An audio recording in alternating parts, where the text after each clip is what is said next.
I'm 30 years old, and I'm learning how to dunk. In this episode of my journey to dunking at 30, I'm going through my 6-week GPP phase. Nailing this phase is crucial. It could be the difference between throwing down my first dunk and falling flat. So let's get into it. Killian also has 4 assists. Edwards to the basket. Sky's a jam. GPP, or General Physical Preparedness, is the foundation of any solid athletic training program. It's where you improve upon the 5 key biomotor capabilities: strength, speed, coordination, flexibility, and endurance.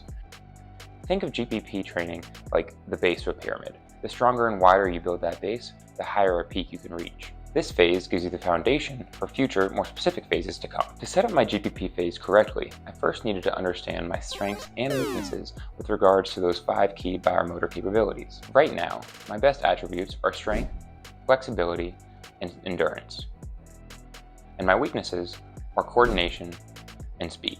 Based on this analysis, my goal for this training is to bring up those weaker areas without allowing my strengths to decline. Ooh, they were lucky that wasn't turned over again. So here's how I'm structuring my training. Monday, power days.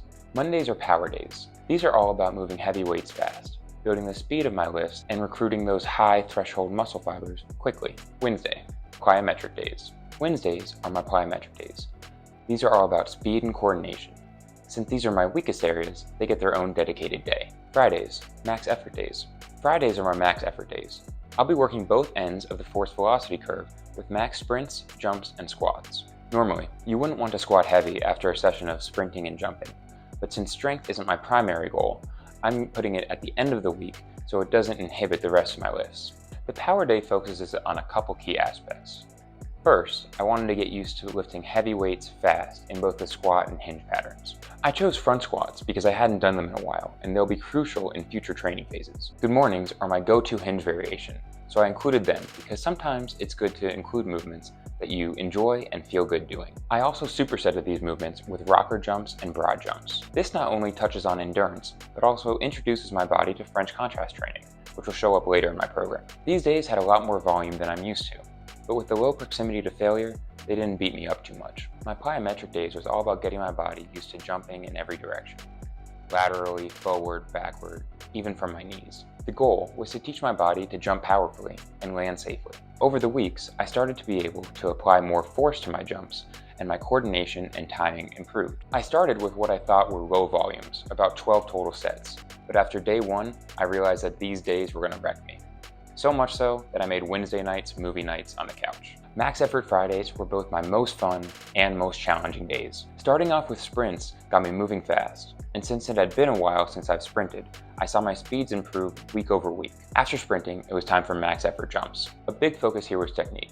I spent hours watching YouTube videos on 1-foot and 2-foot technique and try to apply what I learned on the court. It was difficult, but I saw improvements jump over jump, week over week, and that kept me motivated. Finally, it was time for max effort squats.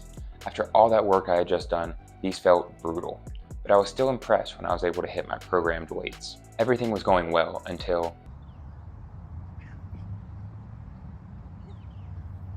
on my last sprint of week 5, I pulled my hamstring. I was gutted. All of the negative thoughts flooded in. I'm gonna lose all of my gains. I'll never reach my goal.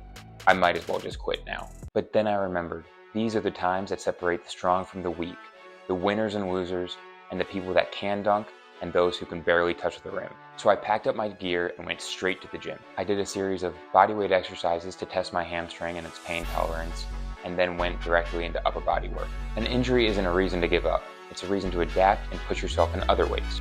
When I returned to the gym that following Monday, I found that with a long warm-up, I was able to do all my lifts with minimal pain. By Wednesday, I was back to plyometrics. And on Friday, although I couldn't sprint, I was still able to jump hard and lift heavy. And jump I did. I went to a park near me that had a 9'6" rim, and I put down my first two-handed dunk ever. He got it! These past 6 weeks have been tough, but they've also been incredibly rewarding.